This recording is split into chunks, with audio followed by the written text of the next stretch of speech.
The new Superman movie is a critique of Israel, and it's very obvious. I don't care if James Gunn says it's not, and that he was, trying to avoid the Middle Eastern conflict, because if he was trying to avoid it, he did a terrible job. All of the political elements of the film are an allegory for the ongoing conflict. Moravia, a technologically advanced U.S. ally, wages war on a largely unarmed and innocent civilian population, who are also all brown. That is obviously a casting production choice, and it's meant to invoke the Gazans or the Arab diaspora more broadly. Superman stops said conflict multiple times and condemns it because he knows it's wrong. And then other people around him, people in the US government, even Lois Lane a little bit, tells him that he doesn't really understand the conflict and how it disrupts the interests of a US ally. That rhetoric sounds very similar to the liberal Zionist response to the pro-Palestinian movement. You don't understand it, it's too complex, there's a lot more things going on. Please, just don't call it what it is, a genocide. And when it comes to James Gunn denying that it's about Gaza, I believe he's just trying to avoid any drama surrounding his new DCU and its biggest movie, Superman. But it was still important for him to provide the allegory for Superman as a beacon of hope for oppressed and downtrodden people. It has been great seeing online Zionists squirm and get angry at the movie, which basically just implicates themselves as the villain, while also giving James Gunn the plausible deniability that it's about Israel-Palestine. Anyways, that's what a lot of other creators have talked about when it comes to this movie, but I want to give some of the historical context of Superman himself. Superman's moral stance has always been staunchly against persecution of the oppressed and the defenseless, which has been his original purpose since Action Comics #1 in 1938. When I watched Superman in theaters, I and many of the other theatergoers had a very unique experience when we watched the climactic scene of the Moravian invasion on Jarhanpur. In this scene, 2 Jarhanpurian children raise up a flag and call for Superman as the Moravian forces march on them to kill them. This scene was definitely climactic and emotional, but those feelings were definitely enhanced and I would say expanded by awareness of the Palestinian genocide. That was my experience and many other theatergoers' experience during this scene. A majority of Americans believe what is happening in Palestine is wrong. A large majority. Many of us have had this genocide live streamed to our phones. It was impossible not to see the parallel to real life. This breaking of immersion to think critically about political reality is called the alienation effect, or the Verfremdungseffekt effect. Excuse my German.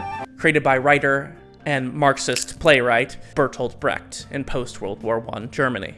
Furthermore, I believe that Gunn's Superman signifies a broader trend in shifting back to that explicitly socialist art of the 1930s. But I'll get into that later.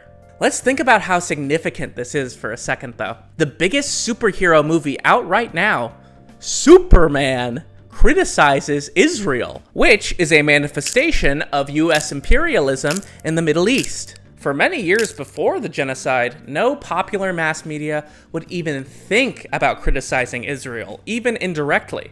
A movie like Munich, directed by Steven Spielberg, comes to mind as something that was even lightly critical of Mossad's operations during the Munich Olympics, even though it made the Mossad agents look really cool while they were doing their assassinations, being deplatformed and criticized hugely by Zionists. In the past, Gunn hasn't actually shied away from criticizing US imperialism and Peacemaker and Suicide Squad, but to do it in Superman, I think is very significant. Superman is the most iconic superhero. He is the superhero. And another thing about Superman is that he's Jewish. Speaking of intentional casting choices, like casting the Jarhanpurians as all brown people, David Corenswet is Jewish, which rightly invokes Superman's original depiction as a Jewish superhero. Superman was created by 2 Jewish writers, Jerry Siegel and Joe Shuster, whose parents escaped European pogroms and immigrated to Cleveland. For years, long before the Superman movie, literary critics and fans alike have attributed Superman as a Jewish superhero. Of course, Superman is explicitly anti-fascist and anti-Nazi, being the first superhero to beat up Hitler.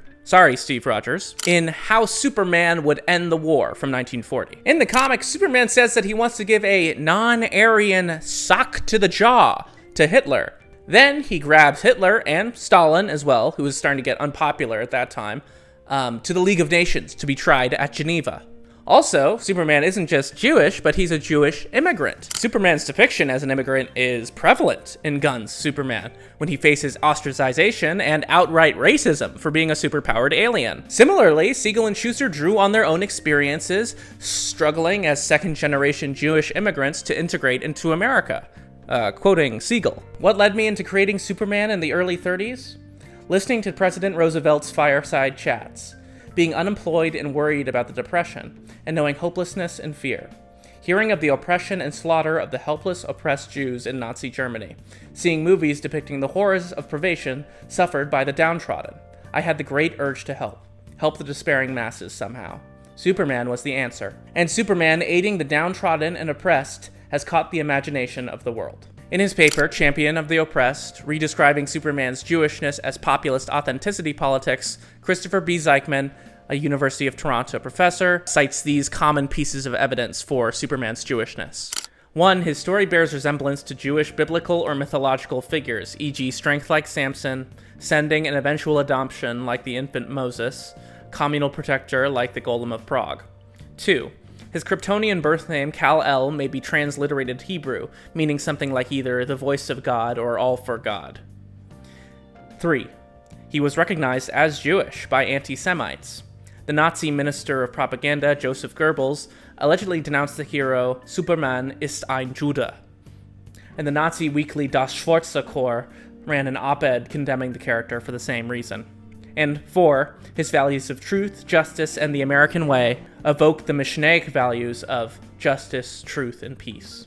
While these depictions are relatively well known, Zeichmann proposes that not only is Superman a Jewish superhero, but that Superman is a Jewish socialist superhero with anti-fascist and anti-capitalist tendencies. Zeichmann makes the connection between Superman and the Popular Front in the Great Depression era United States. The Popular Front was a leftist coalition of liberals, socialists, communists who fought for New Deal era worker and union rights. This was a large coalition with a high number of Jewish members and leaders, which was part of the broader trend of socialism in the United States. You heard that right.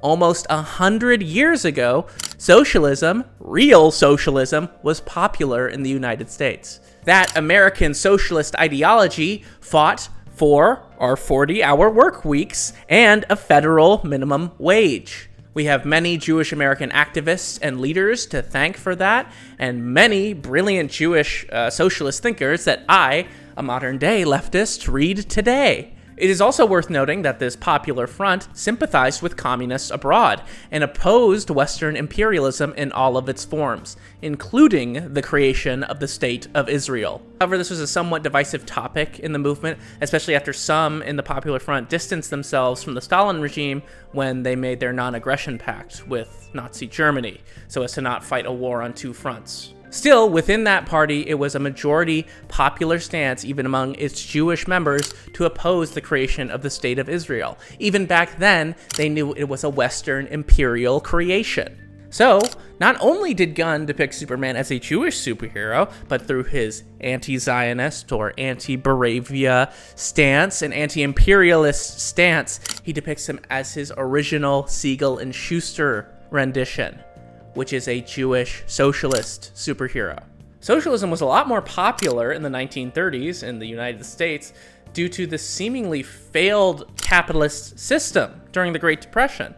Americans suffered in underpaid and terrible working environments. Union rights and worker organizing was a lot more common back then, and they fought for so many of the rights that we have still today. It wasn't because FDR was feeling nice that he decided to pass the New Deal. It was because organized workers and unions with many Jewish members outflanked him and had huge general strikes, which basically forced FDR to support the populist leftist movement. FDR was voted in because he didn't completely sympathize with the capitalists and robber barons who were extremely unpopular at the time, because The perception, especially globally in places like the USSR, was that capitalism had failed us. This was a very popular movement at the time, and many Jewish members of the Popular Front, Jewish artists, influenced culture. Siegel and Schuster were no exception to that trend when they created Superman. Those first 10 issues of Action Comics have Superman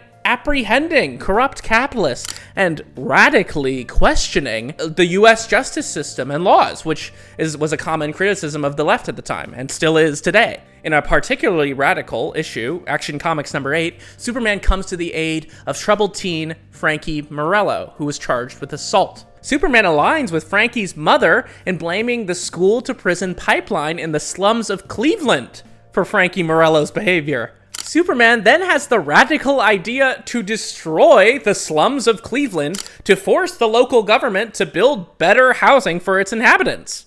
And they do! Superman saves the day by forcing the government to build housing in an underprivileged area. That's like some Mao Zedong shit.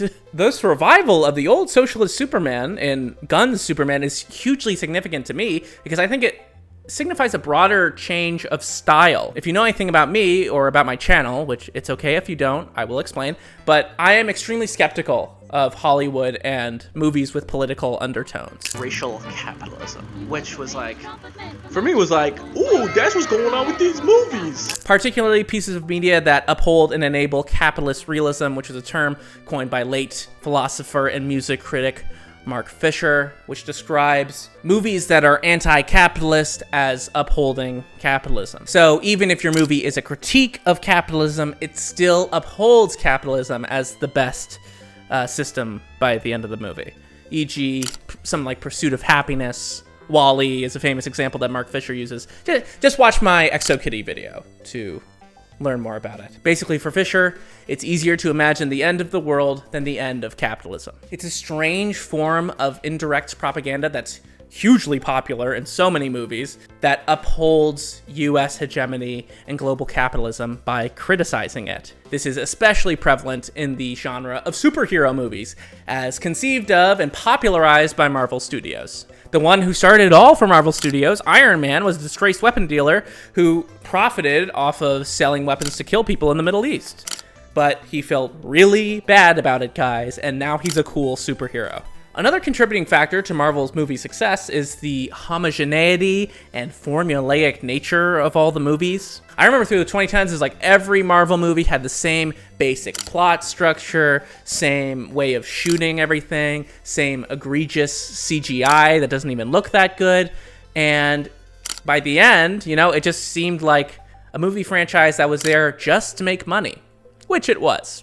It's the same product over and over again. This is a great example of Theodor Adorno's culture industry. Theodor Adorno, another Jewish Marxist intellectual from the 1930s, but he was from Germany. The culture industry describes the commodification and homogeneity of cultural works of art as the ultimate means of normalizing exploitative capitalism. Adorno was a prominent member of the Frankfurt School, which is a group of mostly Jewish Marxist intellectuals in Germany who had to escape from Germany during Hitler's regime. Adorno was a predecessor to Mark Fisher in many ways, especially in his diagnosis of the film industry as a means of control by the mechanisms of capital. The culture industry is not the art of the consumer, but rather the projection of the will of those in control onto their victims. The automatic self-reproduction of the status quo in its established forms is itself an expression of domination. Adorno lived here in sunny Los Angeles in the 1940s after escaping Germany. At that time, Hollywood was arguably the cultural center of producing that image of the glorious United States of America and its nuclear middle-class family. So it's understandable that Adorno would be pretty bitter. Many socialist writers were heavily censored during the McCarthy era of the Red Scare to homogenize the messages of Hollywood and popular mass media. McCarthyism during the Cold War era was a way for the United States to squash any popular support for socialism and anything that it perceived as having communist sympathies. It is also no coincidence that the anti-Semitic trope of Jews running Hollywood became very popular at this time because they were majorly censoring leftist Jews. So this homogenization of culture was not only a way of normalizing exploitative capitalism, but was a racist and violent means of censoring the real culture makers of America. So what makes Gunn's Superman different in today's day and age? How does it avoid the trap of capitalist realism? While the new Superman is not everything I want politically, most people, the broader audience who aren't as politically minded as me, or hopefully you if you're watching my videos, think this is a good step away from the darker Superman of Zack Snyder's movies. Zack Snyder's old Superman was like way too dark for most people and kind of fell into the DCEU's homogenization. And the DCEU's identity before this new Superman and James Gunn taking over was pretty much just not Marvel. Kal-El, no! This new Superman film avoids that by bringing back the earnest champion of the oppressed Superman that Siegel and Schuster originally made in 1938. This old style of theater and film called social realism, or agitprop sometimes, agitative propaganda, was very popular during the era of 1930s socialist movements in America. And Zeichmann calls it, in his paper, authenticity politics. Authenticity politics is when particular political actors, be that activists or elected officials, act in an earnest way and genuinely want to help people. Maybe think of Zoran Mamdani today, and that's about it. Zeichmann in his paper relates Jewish authenticity politics in particular in Siegel and Schuster's conception of Superman. Such analyses are helpful in the way they draw attention to how Siegel and Schuster employed Superman and Jewish authenticity politics as a way of delimiting proper Jewish identity. One previously unnoticed element is how Superman comics locate authentic Jewishness in the activities of the Popular Front. The Popular Front had an identity politics of its own, one that emphasized an ecumenical solidarity, attempting to unite the marginalized against their exploiters.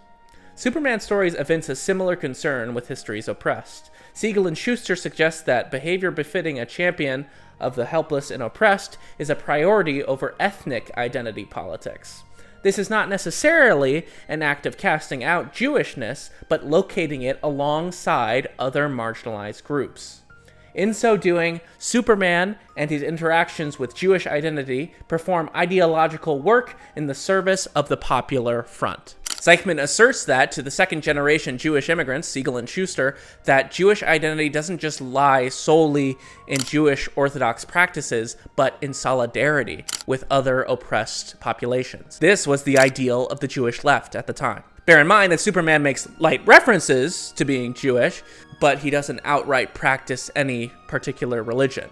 Superman is just an immigrant trying to integrate into the melting pot that is America. He wants to help the people who are the most vulnerable and to support them. And to Siegel and Schuster, these are the Jewish values to be the most proud of. And I get this as a Chinese American. I'm always confronted with insecurities about how Chinese I really am. I mean, I've never been to the country. I definitely don't speak Chinese fluently. So how Chinese could I really be besides just my physical features? Perhaps I have Chinese values passed down to me through generations of my family. This is a common problem for any immigrants who come to the United States and try to integrate over generations, but Zeichmann asserts that these identities are different for different people. The second-generation leftist Jew that's involved in leftist politics as much as people like Siegel and Schuster were, are a particular kind of Jewishness. Furthermore, to cast out ethnic identity politics in Superman is to reject Zionism in its ideal as an ethnic supremacist state, a Jewish settler colony. That is to say that Jewishness is not completely defined by Orthodox practices to the heterodox Jew, and it is most certainly not defined by Zionism to the anti-Zionist Jew, despite what popular Hasbara or propaganda would make you believe. Siegel and Schuster's Superman is Jewish in his solidarity with the oppressed, quoting Zeichmann. But despite their generally cosmopolitan stance on identity politics, Superman comic books endorse a continued identification with ethnic Jewishness. In particular, a quasi-Marxist notion of history, specifically solidarity with history's oppressed, is depicted as the most significant component of Jewish identity. This conception of history is an important facet of both Jewish identity politics within the Popular Front and Superman comic books. Solidarity with the world's oppressed means solidarity with the people of Palestine, who are the Jarhanporians in Gunn's Superman. Gunn revives Superman as the protector of the oppressed and the downtrodden, which returns to Siegel and Schuster's original conception of the hero, which Gunn himself said was his biggest inspiration for the movie. This makes the movie's popularity and general positive reception a significant change in terms of popular artistic style. To return to Adorno and Brecht, both were socialist refugees from Nazi Germany who came to America with different conceptions of what art can do politically. Bertolt Brecht invented that alienation effect that I mentioned earlier, and he also popularized so-called fourth wall breaks to make the audience think critically and not emotionally attach as much to any given theatrical production. Brecht wanted audiences to critically reflect on what they could do to affect politics. Brecht's ideas were born out of the popular labor movement in 1930s Weimar Republic Germany, which coincided with the Popular Front movement in the US. It was an international socialist movement. At that time, the German people experienced the worst inflation in human history after being forced to pay reparations back to the Allies after World War I. It was a ripe environment for socialism, which was very popular at the time, and Brecht was chief in that movement with his plays and his writings. Unfortunately, it was also a ripe environment for fascism. The so-called National Socialist Party, the Nazis, had to call themselves socialists because socialism was extremely popular in Germany at the time. But Brecht, a socialist himself, had to escape persecution from Nazi Germany because he was too far left. He was too extreme, too associated with Russia and the communist movement. Adorno escaped for much of the same reasons. Adorno and Brecht were somewhat of contemporaries, but Adorno could not stand Brecht's plays. Adorno disliked that Brecht was way too direct with his political messaging, and he disliked how characters would do fourth wall breaks to talk directly to the audience, to almost lecture them in Adorno's eyes. Brecht wanted people to know who were watching his plays that they were watching a play. Adorno, on the other hand, didn't believe that any art should be such a direct lecture on politics. The more brazenly society is transformed into a totality in which it assigns everything, including art, to its place, the more completely does art polarize into ideology and protest. And this polarization is hardly to art's advantage. Absolute protest constrains it and carries over to its own raison d'etre. Ideology thins out to an impoverished and authoritarian copy of reality.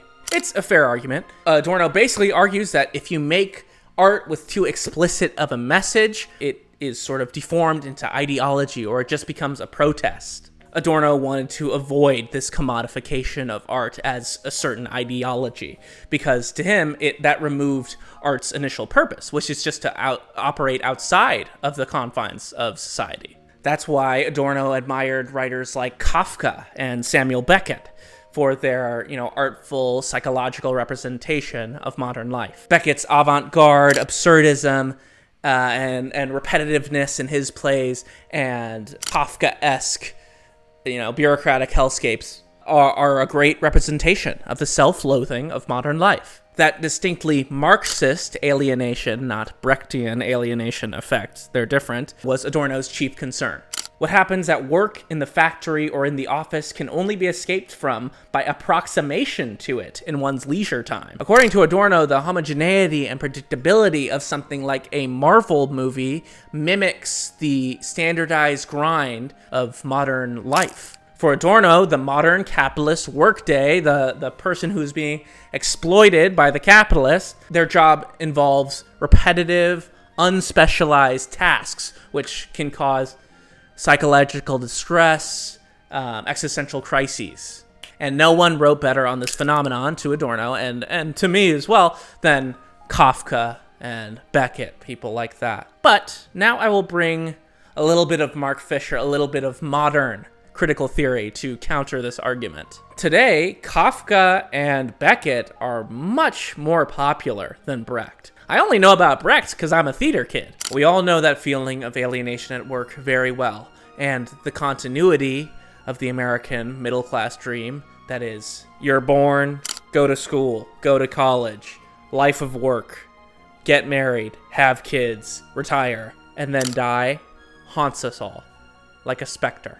It was a valid concern that Adorno had, but he didn't make it past the 60s, which is when these feelings of alienation and psychological sort of stories have become co-opted and been made extremely popularized. People like Kubrick or Scorsese or Coppola. This was co-optation. This was capitalist realism. All of these are about how hard it is to be in war, how hard it is to work as a taxi driver or whatever, and how it drives the person crazy and gives you all these mental illnesses from that Vietnam era. But like capitalist realism, still upholds American hegemony at the end of the day, still upholds neoliberal capitalism as the best system.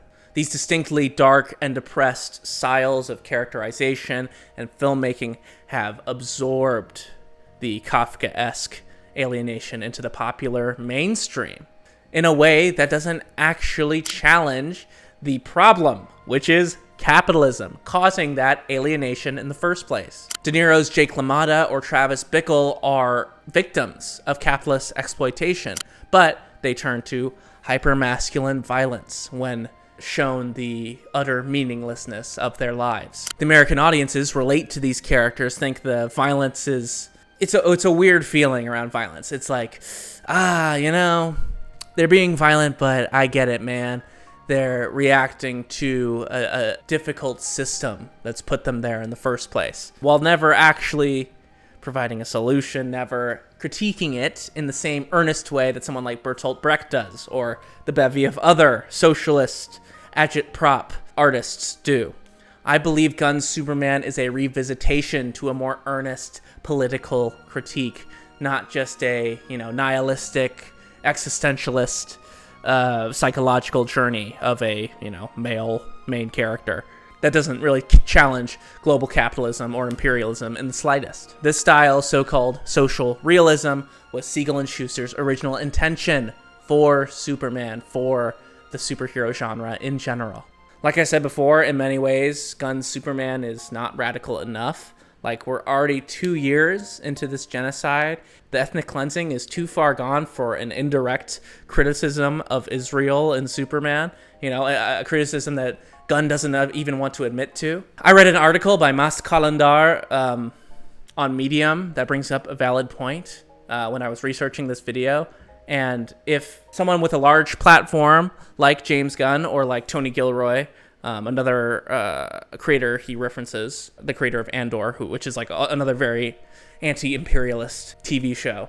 But if someone with a large platform like that references being pro-Palestine, sort of indirectly references being pro-Palestine in their art, they should just stand up and say it, because you have to join this coalition and push for change at some point. This is a fair criticism, but it does not negate my argument here, which is that there's been a broader trend of supporting Palestine here in the United States and thus in our film industry. And it provides a broader stylistic shift in our popular media.